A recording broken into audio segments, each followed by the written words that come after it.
انبیاء ایسے کانپتے ہوئے ہوں گے قیامت کے دن، ہر ایک ڈر رہا ہوگا اور ہر ایک یہ چاہے گا کہ کوئی میرے پاس سفارش لے کر نہ آوے، کیونکہ اس وقت اللہ رب العزت کے غصے کو ہر نبی براہ راست اپنے لیے سمجھیں گے.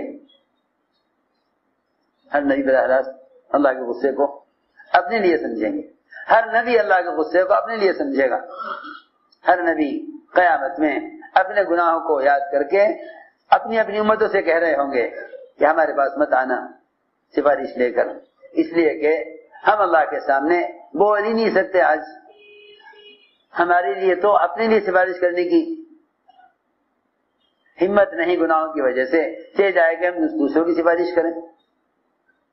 سوچو تو صحیح، اللہ سارے نبیوں کو جہنم میں ڈال دیں، کوئی چوں کرنے والا نہیں ہے.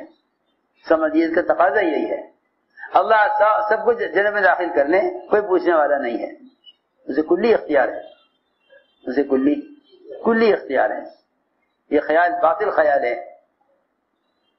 کہ اللہ نے کائنات کو، تو اللہ تعالیٰ تو نظام آخرت میں بھی با اختیار ہیں. تم نظام کائنات میں اللہ کو بے اختیار سمجھتے ہو. اللہ اکبر. تم کائنات کے نظام میں کہتے ہو صدر کا اختیار ہے، وزیر کا اختیار ہے، حالانکہ اللہ تعالیٰ تو نظام آخرت کے اعتبار سے با اختیار ہیں.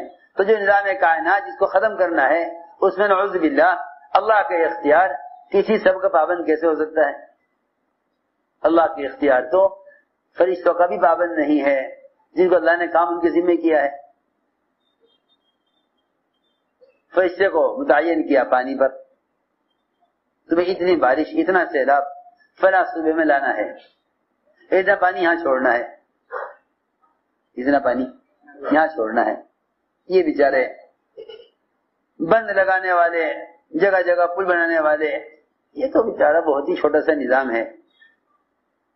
یوں سمجھتے ہیں جہاں ہم چاہیں گے پانی چھوڑ دیں گے. اب یہ بیچارے اس زمانے کے مسلمان یہ جا کے خوشامد کریں گے حکومت کی کہ بھائی پانی ہماری طرف چھوڑ دو. تو نہیں جی فلاں صوبے کی ضرورت ہے، تم اتنے پیسے لوگ تو چھوڑ دیں گے. یہ تو دھکے کھاتے وہ پھرتے ہیں جو سمجھتے ہیں مخلوق کے ہاتھ میں نظام ہے. اگر سمجھتے ہیں اللہ کے ہاتھ میں نظام ہے تو جب چاہتے اللہ سے بارش لیتے، جب چاہتے بارش لیتے. اگر آ جائے سیلاب تو ان کے پاس کوئی علاج نہیں. وہ اللہ کی شان، فرشتے کو ذمہ کیا پانی کا نظام. اگر فرشتے کو اس بات کا خیال بھی آ جائے کہ میں اپنے اختیار سے جب چاہوں گا پانی کو چھوڑوں گا، جب چاہوں گا روک لوں گا.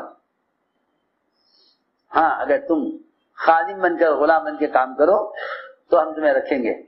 اور اگر تمہیں ذرا بھی خیال آ گیا اس بات کا کہ پانی پر مجھے اختیار ہے، سنو تو صحیح، فرشتے کی بات ہو رہی ہے. اگر تمہیں ذرا بھی خیال آ گیا اس بات کا کہ پانی پر میرا اختیار ہے، فرشتے سے کہا جا رہا ہے اگر تمہیں ذرا بھی خیال آ گیا اس بات کا کہ پانی پر مجھے اختیار ہے، حالانکہ فرشتے اللہ تعالیٰ کی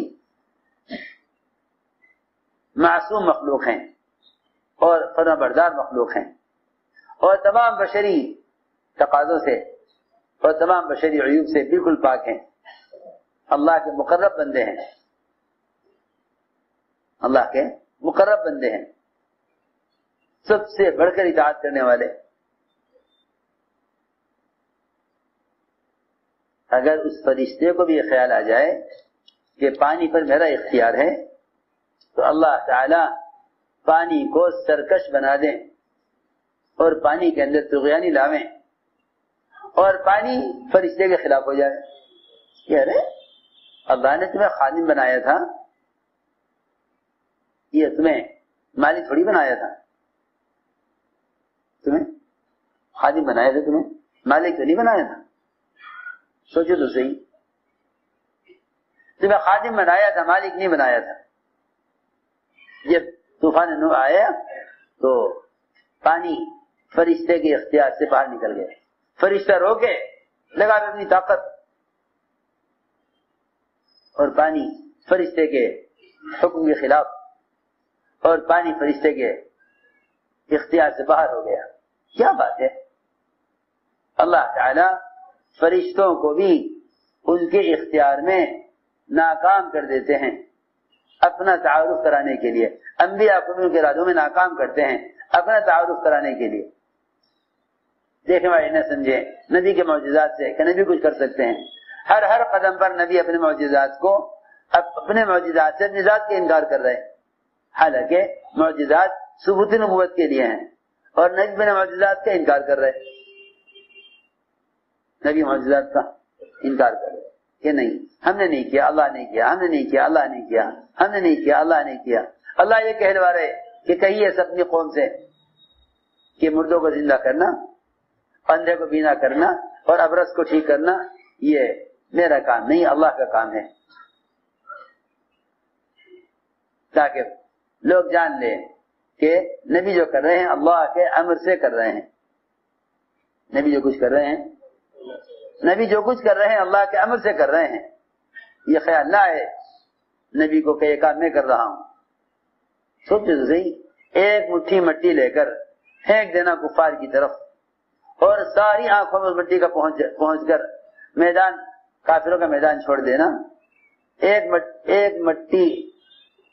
مٹھی مٹی کے لے کے پھینک دینا کون سا بڑا کام ہے؟ لیکن اللہ نے صاف انکار کر دیا قرآن میں کہ یہ مٹی آپ نے نہیں پھینکی، اللہ نے پھینکی ہے. صاف انکار ہے. اذ ما رمیت اذ رمیت ولکن اللہ رما. میرے دوستو عزیزو، میں عرض کر رہا تھا اللہ کو بولا جانا ہی ختم ہو گیا. اللہ کو بولا جانا ہی ختم ہو گیا. اب ساری دنیا کی کائنات کی شکلیں الہ بن کر رہ گئی مسلمانوں کے لیے. یوں سوچیں گے اللہ نے اختیار ان کے ہاتھ میں دیا ہوا ہے. ایسے پلے درجے کے بے عقل ہیں، کہتے ہیں فلاں ڈاکٹر سے علاج کراؤ، اللہ نے اس کے ہاتھ میں شفا رکھی ہے. ارے ہاں فلاں تم کو دکھلاؤ، اللہ نے اس کے ہاتھ میں شفا رکھی ہے. اللہ نے اس کے ہاتھ میں شفا رکھی ہے. نہیں، اللہ نے جتنی بھی صفات ہیں، شافی ہونا، ضار ہونا، نافع ہونا، یہ ساری صفات یہ اللہ کی ذات کے ساتھ مخصوص ہیں. یہ اللہ کی ذات کے ساتھ مخصوص ہیں. وہ اللہ کی ذات کے ساتھ مخصوص ہیں. اللہ تعالیٰ کے غیر میں یہ صفات نہیں ہیں. اللہ کے غیر میں یہ صفات نہیں ہیں. ساری صفات اللہ کی ذات کے ساتھ مخصوص ہیں.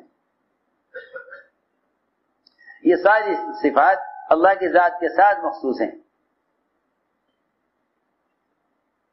وہ تو اللہ تعالیٰ کبھی انبیاء میں، اولیاء میں یا دنیا کے مختلف شعبوں کے لوگوں میں اپنے حکم سے کوئی افادیت ظاہر کر دیتے ہیں. لوگ یہ سمجھ بیٹھتے ہیں کہ انہوں نے کیا ہے، اگلی مرتبہ یہی کریں گے. انہوں نے کیا ہے، اگلی مرتبہ بھی یہی کریں گے. ہر دفعہ پہلے سے زیادہ بدتر حکام مسلط کیے جاتے ہیں. کیا وجہ ہے؟ ہر دفعہ بدتر حکام مسلط کیے جاتے ہیں. ہر سال مسلمانوں کے مسائل اور خراب ہو جا رہے ہیں. وجہ کیا ہے؟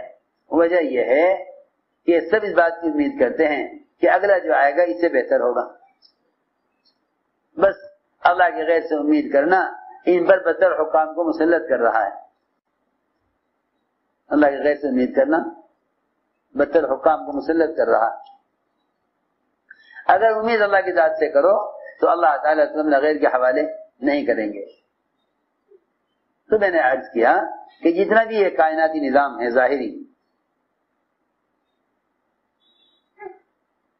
اس کائنات کے نظام میں قدرت نہیں، قدرت اللہ کی ذات میں ہے. قدرت اللہ کی ذات میں ہے. وہ اپنی قدرت سے جو چاہیں کریں. اس لیے حضور اکرم صلی اللہ علیہ وسلم نے اپنے صحابہ کے یقین کو ظاہری شکلوں سے ہٹایا. صحابہ کے یقین کو ظاہری شکلوں سے ہٹایا.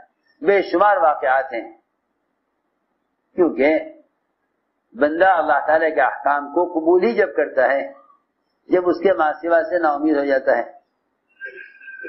ورنہ دو چیزیں ہیں جو انسان کو دین سے ہٹاتی ہیں. ایک اللہ کے غیر سے محبت اور ایک اللہ کے غیر کا رعب.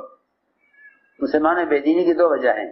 یا تو غیروں سے محبت ہے یہ غیروں کا رعب ہے، ریکنسٹرکشن آف امہ، یہ غیروں سے محبت ہے، یہ غیروں کا رعب ہے۔ کوئی بھی آدمی طریقے اختیار کرتا ہے تو دو وجہ سے، یا ان سے محبت ہے ان کے طریقے اختیار کرے گا، یا ان سے مرعوب ہے تو ان کے طریقے اختیار کرے گا، اور دونوں چیزیں ایمان کے خلاف ہیں، دونوں چیزیں ایمان کے خلاف ہیں، دونوں چیزیں ایمان کے خلاف ہیں۔ اللہ کے غیر کا رعب بھی ایمان کے خلاف، اور اللہ کے غیر سے محبت بھی ایمان کے خلاف۔ اس لیے میرے دوستو عزیزو، حضور اکرم صلی اللہ علیہ وسلم نے اپنے صحابہ کو ایمان دو اعتبار سے سکھلایا۔ ایک ایمان سکھلایا غیب پر یقین کے اعتبار سے، ایک ایمان سکھلایا اطاعت کے اعتبار سے۔ اس لیے فرمایا کہ اللہ پر ایمان لانے والا وہ اللہ کی اطاعت میں نکیل پڑے ہوئے اونٹ کی طرح ہے، وہ اللہ کی اطاعت میں نکیل پڑے ہوئے اونٹ کی طرح ہے، جہاں چلاؤ گے وہاں چلے گا، جہاں بٹھاؤ گے بیٹھ جائے گا۔ مومن اللہ کی اطاعت میں نکیل پڑے ہوئے اونٹ کی طرح ہے، جہاں چلاؤ گے وہاں چلے گا، جہاں بٹھاؤ گے وہاں بیٹھ جائے گا۔ کہ مومن اللہ کی اطاعت میں نکیل پڑے اونٹ کی طرح ہے، اسے کہیں بیٹھنے سے انکار نہیں اور کہیں چلنے سے انکار نہیں۔ آپ جانتے ہیں چھوٹا بچہ بھی اگر نکیل پکڑ کے چلے اونٹ کی تو اونٹ نکیل کی وجہ سے اس بچے کے بھی تابع ہو کر چلے گا، نکیل پڑی ہوئی ہے۔ اس لیے فرمایا کہ مومن نکیل پڑے ہوئے اونٹ کی طرح ہے۔ اس لیے میرے دوستو عزیزوں،